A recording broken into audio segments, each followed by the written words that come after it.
She opened the door without knocking, wearing my favorite blazer. Her heels clicked against the floor as she walked straight to my chair, the one with my initials etched beneath the armrest. And she sat like she'd always belonged there. Chloe, the intern I had mentored, protected, even covered for. She looked at me with blank amusement.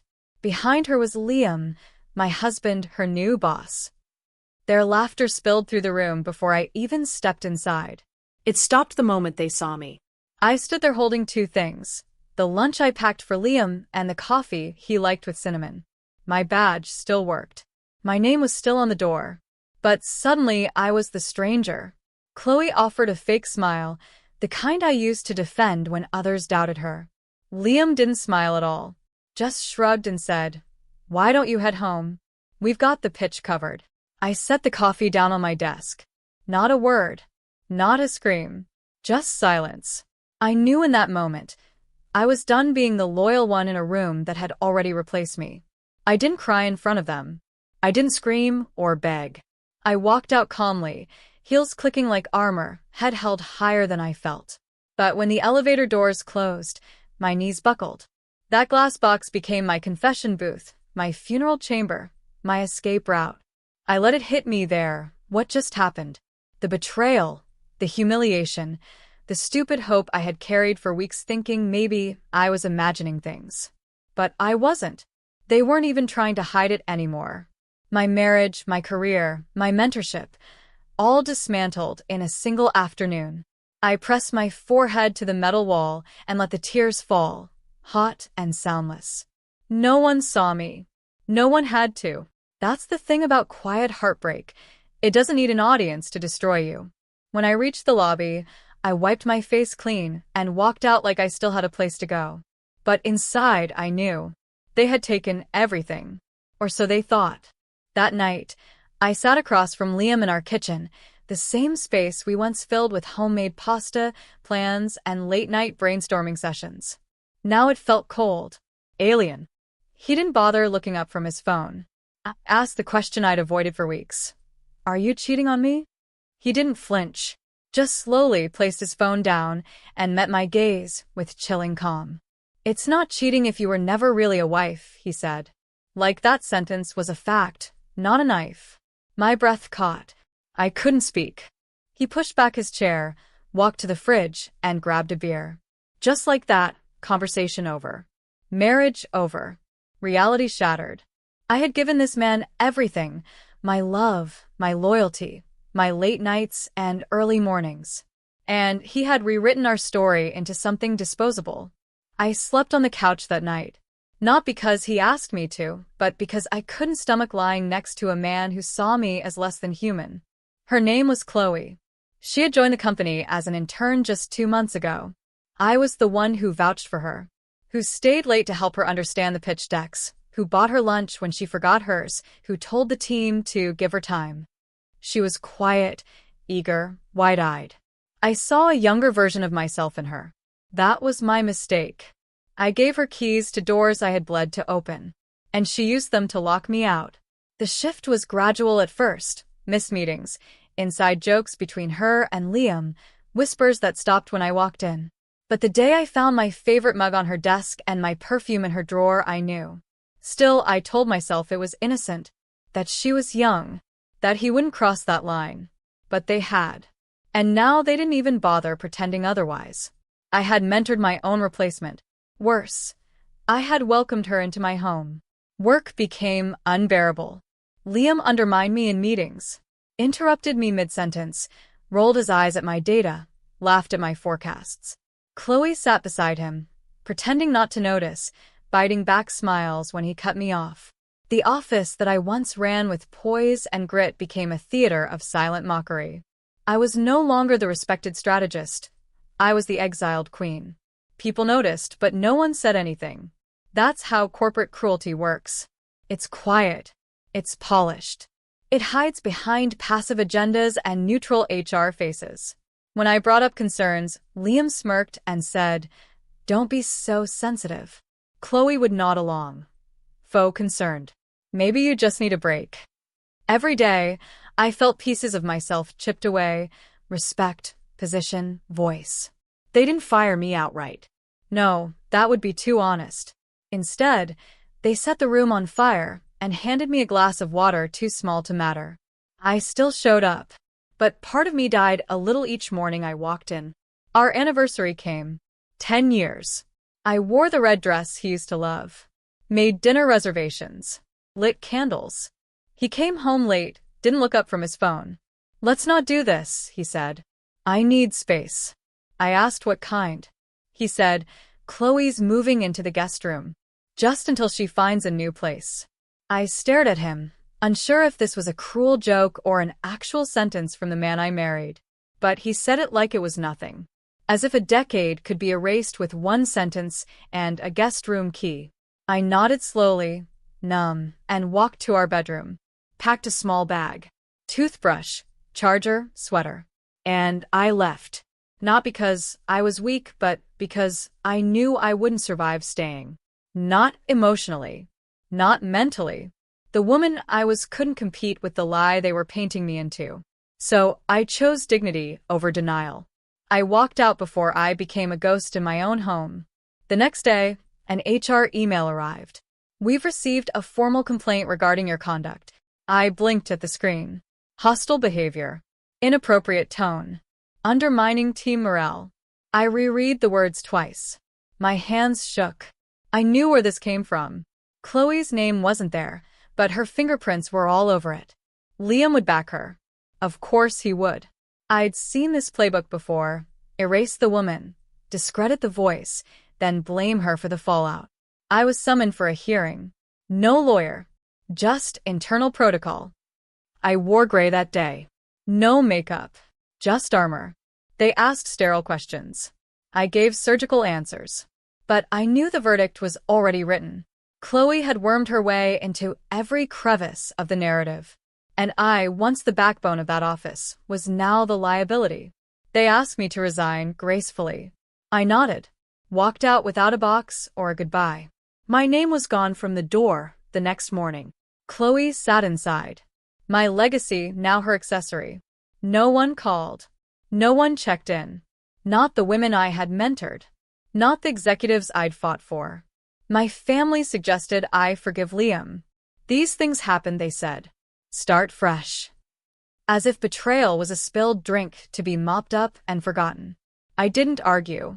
I just vanished. Changed my number. Deleted social media. Moved into my friend Myra's tiny guest room with a duffel bag and the last sliver of pride I had left. I cried every night for a week. Ate instant noodles. Applied for freelance gigs under a fake name. I didn't want pity. I wanted power.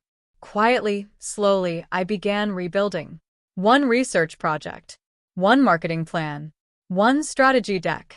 Anonymous payments. Invisible wins. I wasn't chasing revenge. I was resurrecting. In the silence, I found my sharpest self. And the world would meet her soon. Mira believed in me before I did. She pushed me to apply to a private business accelerator, one that helped women relaunch after personal crises. I pitched a startup idea I'd buried years ago, back when I was too busy supporting Liam's dreams to chase my own. To my shock, they accepted me. I spent nights researching, rewriting, designing. I was broke, exhausted, and strangely alive. The thrill of creating again filled my lungs like air after drowning. Slowly, I started consulting under a new brand. Sold 3 strategies to global firms. Nobody knew it was me, just a brilliant analyst with sharp insight. But I knew. And every time a strategy one built helped a company grow, I smiled. Because the world had discarded me, and I had turned that rejection into currency. I wasn't back yet, but I was coming. And when I did return, I would not knock on doors. I'd walk through them like I owned the place, because soon I would. One evening, Mira rushed into the living room, phone in hand. "You need to see this," she said. It was a news clip. Chloe, standing in front of reporters, stammering through a press statement. Something about unexpected downturns and departmental oversight. Her signature red lipstick was smudged. Her words didn't land. I watched the clip 5 times. Behind her, the company logo flickered. The same company I once saved from bankruptcy. The same company she helped destroy. I didn't cheer. I didn't gloat. I just felt ready. The cracks had begun. My absence was showing. Chloe's grip was slipping. And Liam? He wasn't even in the clip. Vanished from the leadership roster entirely. The board was searching for someone to stabilize the mess. They wanted a fixer. And somewhere in their panic, my name resurfaced. Liam had no choice but to suggest me. But I wouldn't say yes. Not easily. Let them chase. Let them sweat. Because when I walked back in, it wouldn't be as a guest. It would be as a storm. The first email came from a board assistant. Neutral, distant, vaguely polite. "We'd love your insight," it read. I didn't respond. The second email came with more detail. "Chloe's numbers aren't recovering. We may need external consultation." I waited. Then came a call. A senior board member I'd once mentored. "We need someone we can trust. Someone who's fixed this before." I almost laughed. I asked for time. They gave me 3 days. I used all of them. Researched every department. Built a blueprint overnight. And then, I made them wait 2 more days before agreeing. It wasn't about revenge. It was about setting the tone. I was no longer the woman they discarded.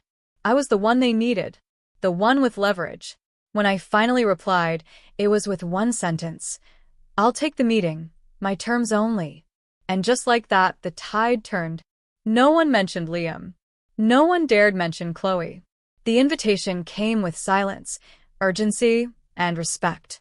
That's how you return. With gravity. Not begging. Not loud. Just undeniable. I entered the building like a memory they tried to bury, but one that refused to stay dead. Black heels. Tailored navy suit. No smile. No small talk. Just precision. The security guard blinked twice, nodded quickly. I didn't need directions. Every hallway still remembered me. I passed interns who once rolled their eyes when Chloe mocked me in meetings. They avoided eye contact now. That's the thing about tables, they turn. The elevator ride to the top floor was quiet. No tears this time. Just strategy. I stepped into the boardroom. The air changed. Liam was already seated. Paler. Older. Chloe was beside him, flipping a pen nervously. I didn't look at them. I walked straight to the head seat and sat down. The same chair he once told me I wasn't qualified for. No one objected. Even the walls seemed to hold their breath. Power doesn't announce itself. It just arrives. And that day, I didn't need to remind anyone who I was. The silence did it for me. Liam's voice cracked first. "You're not here to save us, are you?" he asked, like a man realizing his hands had set his house on fire. I didn't smile. Just tilted my head and said, "No. I'm here to take back what was mine." The board watched silent. Chloe's pen stopped spinning. Her eyes darted between us. I kept my focus on the numbers. I wasn't here to relive drama. I was here to correct what never should have been broken. I laid out their losses, financial, operational, reputational. Chloe's name appeared again and again. Missed KPIs. Failed campaigns. A marketing direction built on vanity instead of vision. I didn't gloat. I didn't have to. The facts humiliated them better than I ever could. Chloe finally opened her mouth. "I think this is a bit. You've spoken enough," I said flatly. That ended her sentence. The board didn't blink. Because the person they once underestimated was now the only one who could save them.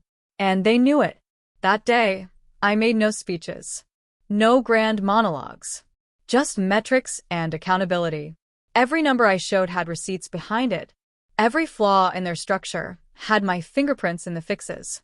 I rebuilt what they broke, on paper first, then in real time. And when the board called for a private vote, no one looked at Liam. No one waited for Chloe's thoughts. The motion passed unanimously. Effective immediately. I was the new CEO. Chloe would be let go with severance. Liam would be reassigned pending final review. No one clapped. But the shift was seismic. I watched Chloe go pale. Watched Liam glance down at the table like it might give him shelter. I leaned forward calmly and said, "I'm staying. You two aren't." I pulled out the 2 letters, prepared in advance. One for Chloe. One for Liam. Chloe opened hers and blinked back tears. Grace, please. You trained me. I met her eyes and said, yes. That was my first mistake. Liam's jaw clenched. He didn't touch the envelope. Just stood up and walked out without a word. Cowardice is loudest in retreat. I placed his envelope neatly on the desk. Let it wait for him, the way I once did. Chloe sat frozen. Her hands shook. I didn't pity her, but I didn't hate her either. I just saw her clearly for the first time. She was never powerful, just protected. Once Liam's shield was gone, she collapsed like paper. This isn't fair, she whispered. I almost replied. But what was the point? I'd wasted enough breath explaining fairness to people who profited off cruelty. Instead, I stood, walked to the window, and looked out over the city I had once fled. This was the office where I lost my dignity, where I was erased, ridiculed, replaced. And now it was mine again. Fully, quietly, permanently. I had come back not to scream, but to reclaim. And I would build something no intern could dismantle again. That night, I changed the locks on my old home. My name was already back on the deed. Liam had defaulted on the mortgage 2 months earlier. I didn't throw his things out. I boxed them carefully, had them shipped. Closure didn't have to be violent. It just had to be final. I sat in the living room alone, sipping tea, letting the silence wrap around me like a warm coat. I thought I'd feel victorious, triumphant. I didn't. I felt clean, like something old and rotten had finally been scraped from under my skin. The walls felt lighter, the air more breathable. For the first time in years, I could hear myself think without the echo of his dismissiveness. I slept in my bed that night, stretched across it diagonally, smiling faintly into the dark.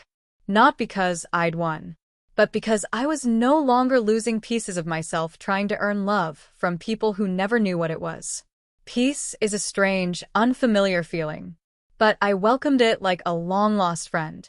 I didn't speak of the past in my first week as CEO. There were no lectures, no revenge speeches. I simply worked, harder than ever, quietly shifting departments, fixing blind spots, and untangling the chaos Chloe had left behind. Her marketing campaigns had no targeting, no data foundation, just glitter and slogans. I showed the board the financials. Losses in 7 figures. She'd left a crater where a strategy should have been. I didn't need to drag her name through the mud. Her results had already done that. What shocked people most wasn't that I was back, it was how calm I was. Focused. I didn't gloat. I didn't even fire everyone who turned on me. I just looked at them with eyes that remembered. And that was enough. Redemption doesn't always come in fireworks. Sometimes it's in spreadsheets. In budgets finally balanced. In team meetings where no one talks over you. That was my revenge. Competence. Not loud, not cruel, just undeniable. People who once laughed when I cried now leaned forward in meetings, taking notes when I spoke. And I let them. Because the best apology is watching someone realize they were wrong far too late. Eventually, Liam tried to push back. Of course he did. His ego couldn't handle the silence I gave him. He interrupted a meeting once, demanding to speak to the board about his unjust removal. I let him talk for 5 minutes. No one interrupted him. He ranted, blamed Chloe, blamed me, even blamed wokeness. When he finally ran out of breath, the room was dead silent. I calmly pulled out a file, documenting his misuse of company funds, his romantic conflict of interest with an intern, and the harassment complaints HR had quietly buried. One board member simply said, "We were too lenient." Liam stood there stunned. For the first time, he had no script, just consequence. He stormed out, papers still on the table. I didn't look up. I just said, "Let's move on to Q4 projections." And we did. That was the last time Liam entered that building. The man who said I wasn't tough enough to lead had just been dismissed by the woman he underestimated. That night, I went home and lit a candle. Not for romance. For release. I let the flame flicker beside a glass of wine and opened the envelope I'd left untouched for days. Chloe's apology letter. Handwritten. Full of excuses masked as sorrow. I looked up to you, she wrote. I never meant to hurt you. She did, though. Repeatedly. Intentionally. I didn't reply. But I didn't shred it either. I placed it in a box I now kept labeled. What tried to break me? Inside were old pay stubs, a photo of Liam and me in happier days, the HR report, and now this letter. Not to dwell, but to remind. I wasn't born with fire. I was forged. And every betrayal was a spark. That box didn't make me bitter. It made me honest. I used to believe the best in people, even when they showed me their worst. Now I believe people the first time. That's not cruelty. That's wisdom. And wisdom is power in its purest form. My re-entry into the corporate world became headline-worthy. CEO returns after ousting, one magazine said. Another wrote, she was forced out. Now she owns it all. I didn't comment. I let them speculate. Let Liam stew in his silence. Let Chloe explain herself to the internet. Because I wasn't in this for image. I was in it for legacy. Quietly, I started hiring women who had been dismissed, overlooked, shut down. My new CFO had been passed over for promotion 6 times. My head of operations was a single mom who had to leave her last job when daycare fell through. I hired her with flexible hours and a corner office. The company began to heal and grow. Not just because of me, but because of the environment we were building. No whisper networks. No hierarchy of cruelty. Just competence and respect. And people noticed. Not just clients. The industry. What Chloe and Liam tried to burn, I rebuilt in my image. And it was stronger than anything they ever imagined. One morning, I woke up to a message from a reporter asking for a tell-all. They wanted the juicy version, cheating, sabotage lawsuits. I declined. I didn't want to become a headline for pain. I wanted to be a blueprint for resilience. Still, my story was spreading. I started receiving emails, women asking for advice, students sending essays they'd written about me, strangers thanking me for showing what recovery could look like. I responded when I could. And when I couldn't, I whispered prayers over their names. Because I remembered what it felt like to sit in the ashes, wondering if anyone had ever crawled out before. I began drafting a mentorship initiative. Not a PR stunt, a pipeline.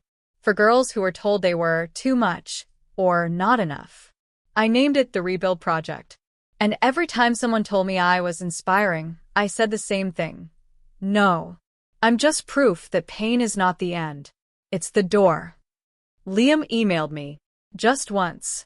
He said he was sorry. That he never thought Chloe would turn on him too. That he watched my interviews and couldn't recognize the woman I had become. You look unstoppable, he wrote. And I don't blame you for walking away before dessert. He was referencing our final lunch, the one he begged for. I had agreed only to see how far he'd fallen. And I did. That day, he sat hunched, hands trembling, wearing the same cologne he wore the day he first kissed me. He talked too much. About old times. About regrets. And finally asked, would you ever consider trying again? I remember tilting my head and asking softly, why? You didn't believe in me when I was yours. His answer? Because I was afraid you'd outgrow me. I stood and left. And never once looked back. Not at him. Not at the table. Not at the boy who mistook his fear for foresight and lost everything because of it. Chloe didn't go quietly. Of course she didn't. She tried to sue. Claimed her termination was personal, retaliatory. She cited emails, twisted old Slack messages, even leaked half-baked stories to online forums. But she didn't know how well I documented everything. HR had files, security footage, time-stamped records of her deleting client information and tampering with performance reports. I didn't have to say a word. My legal team dismantled her accusations like dry leaves. When the dust settled, Chloe was left with nothing but a bruised reputation and an overdue apology. She tried to run workshops online, how to succeed as a young woman in business. People laughed. The irony was cruel, but not unexpected. She wanted the stage but never did the work. My only regret was that I trained her in the first place. I saw potential in her. But potential without integrity is just performance. And she had been performing from the beginning. Now the curtain had closed. And the audience had moved on. Just like I had. Liam's downfall was slower, more pathetic. He faded, not fell. Tried freelancing, consulting, even wrote a think piece on cancel culture in corporate life. It barely got clicks. He'd spent his prime writing my ideas, packaging my strategies as his own. Without me, he was just noise. The kind people scroll past. He sent a few more emails, each one softer than the last. One said he was in therapy. Another asked if I ever thought about the good times. The last one came months later. I'm sick. I don't know how long I have. I read it. Didn't cry. Didn't reply. Just archived it. It wasn't that I didn't care once, I did deeply. But healing teaches you to recognize the difference between grief and guilt. And I didn't know him either. He hadn't just broken my heart. He'd mocked it while it shattered. And I had learned to breathe again without him. His pain was no longer my responsibility. I had my own peace to protect. People around me started calling me ruthless. Some meant it as a compliment. Others as a warning. But I wasn't ruthless. I was just done apologizing for surviving. For speaking plainly. For no longer cushioning my intelligence to make others comfortable. I led with clarity. Hired with fairness. Fired without drama. My company didn't just grow. It thrived. I set up mental health resources, parental leave policies, mentorship pipelines. My office became a place where women didn't flinch when speaking. Where mistakes weren't punished but corrected. And every win we celebrated felt like a battle cry for all the moments I had once been silenced. People asked for interviews, podcasts, guest articles. I accepted a few, declined most. I didn't want fame. I wanted freedom. And I had it. The irony? The very people who once laughed at me in meetings now lined up to ask for my mentorship. And I gave it. Because real power isn't about revenge. It's about rebuilding what they tried to break, stronger, smarter, untouchable.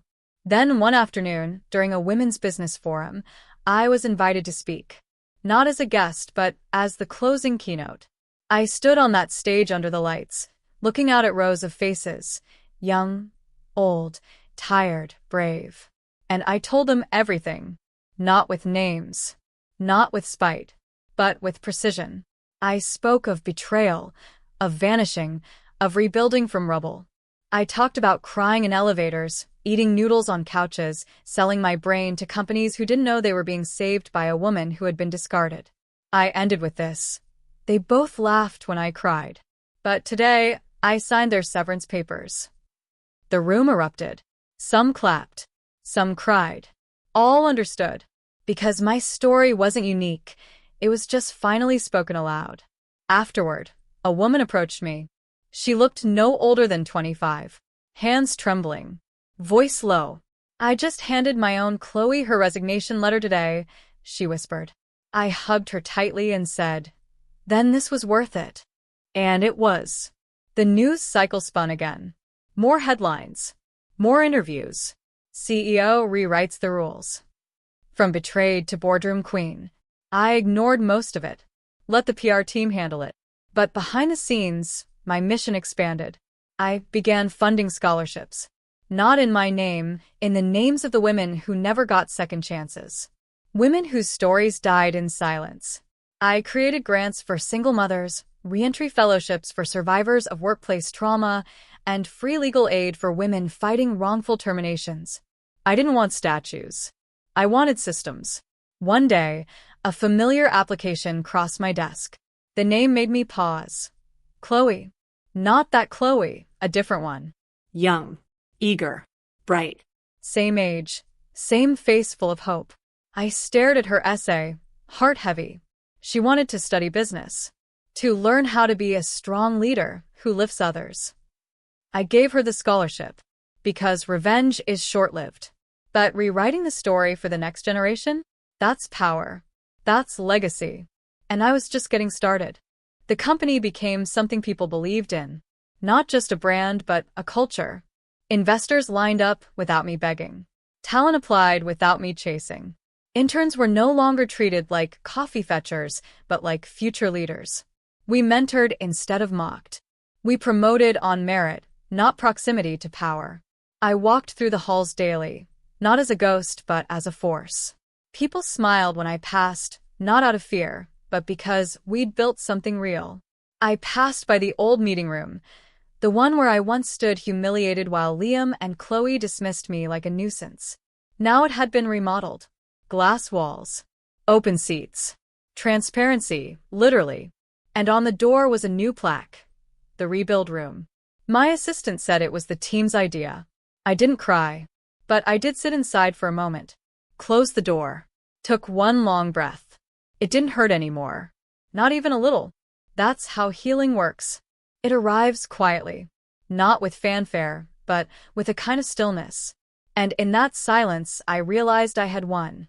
Not because I destroyed them, but because I no longer needed them. Some nights, I still walk past the old cafe where Liam and I had our first date.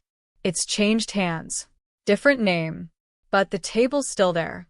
I look in for half a second, no emotion, just memory. Like an old scar you forget about until someone points it out. Healing doesn't erase the past. It just stops letting it dictate the present. I no longer hate Liam. I don't even dislike him. I nothing him. And that's the most powerful place to land. Chloe's name comes up less and less now. Her online presence shriveled.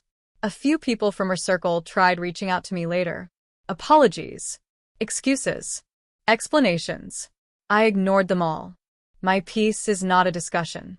And forgiveness is not a group project. One woman wrote, "I didn't know what they were doing to you. I'm sorry I stayed silent." I believe her. But silence is still a choice. One I'll never forget. One I'll never repeat. At one networking gala, I caught sight of Chloe across the room. Older, sharper dressed, eyes tired. She saw me too. For a moment, I wondered if she'd approach. She didn't. But she did give a small nod. I returned it. Nothing more.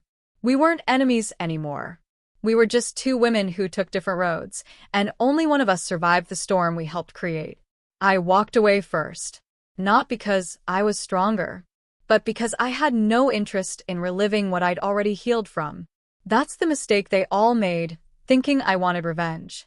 Thinking I wanted them to suffer. But the truth is, I just wanted peace. Freedom. A life that didn't require shrinking. And now I had it.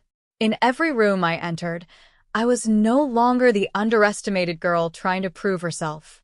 I was the benchmark. The blueprint. And that meant everything. Especially because they never saw it coming. Eventually, I was asked to write a book. About the betrayal. The rebuilding. The return. I called it Rebuilt. The blueprint after betrayal. I wrote it not for vengeance, but for clarity.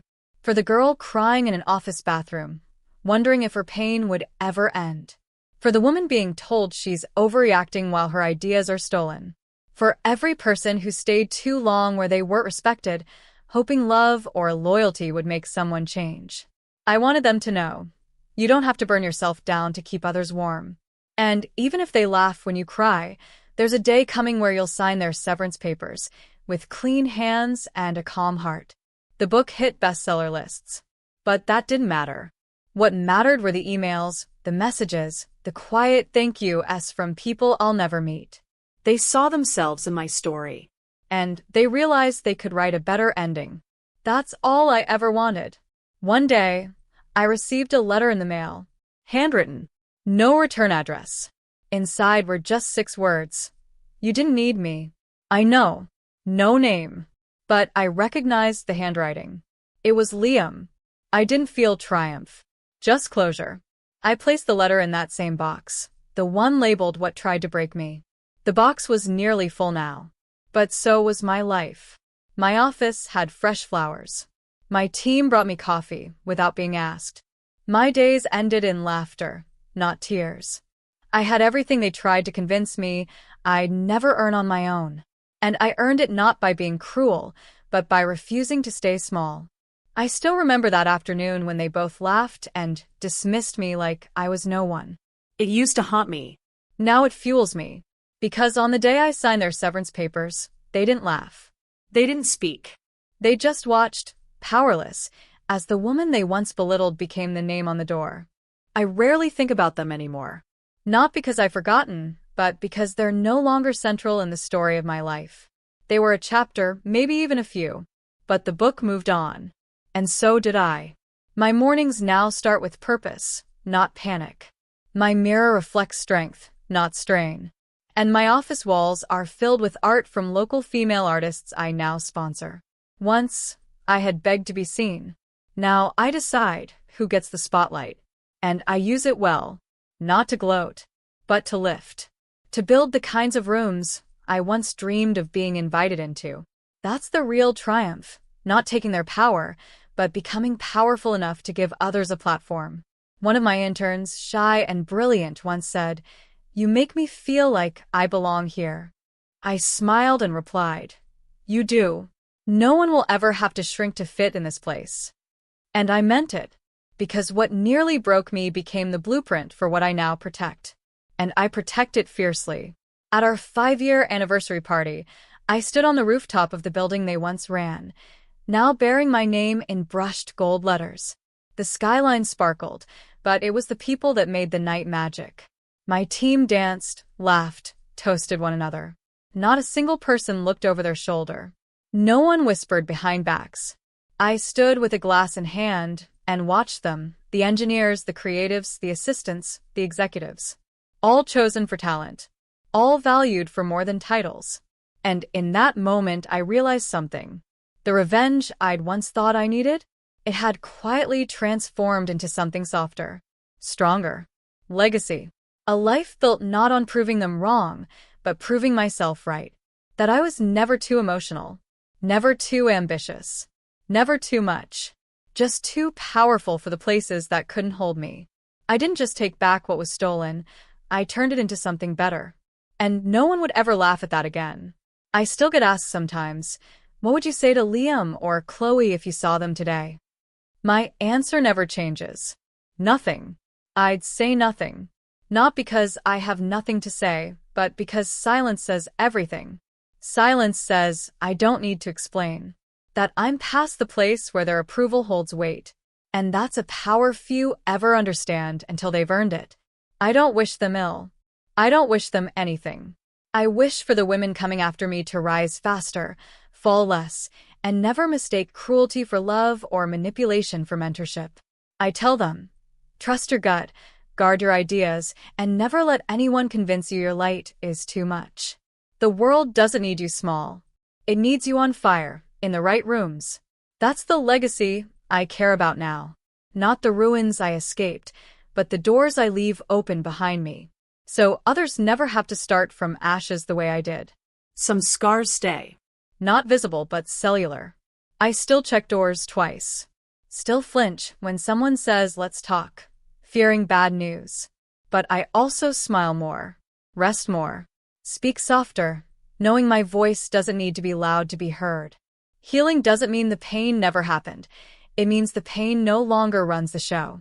Every time someone praises my leadership, I remember the nights I sobbed into carpet, doubting if I'd ever be respected again. Now, those tears feel like rain on roots, necessary, nourishing.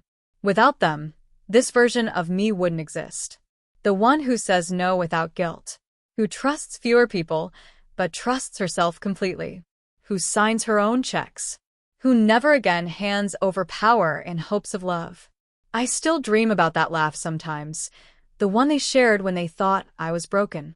I hear it, and I smile in my sleep, because that laugh built me, sharpened me, freed me, and now I laugh too.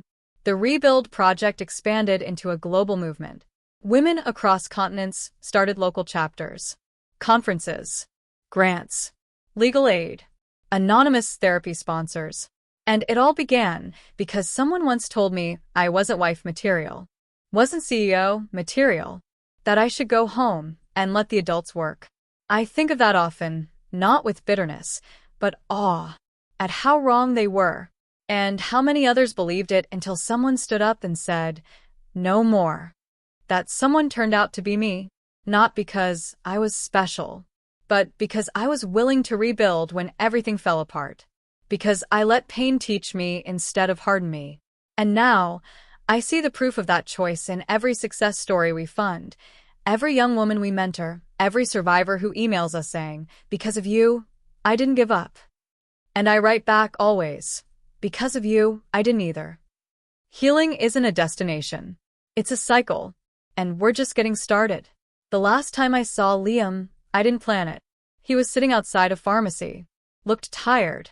Smaller. I walked past him.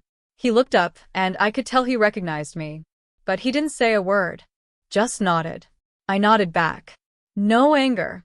No pity. Just peace. The kind that takes years and miles and therapy and silence to earn. And when I turned the corner and kept walking, I realized this was it. The full circle. The last page. The closing scene. And I wasn't crying. I wasn't even thinking about the past anymore. I was thinking about my next board meeting. About the intern I was mentoring. About my niece applying to college. About the house I just bought for my mother. That's the thing about healing. It makes the villains so small you forget their names. And it makes your life so full, you stop needing a sequel. This was my ending. No explosions. No vengeance. Just grace. And it was more than enough.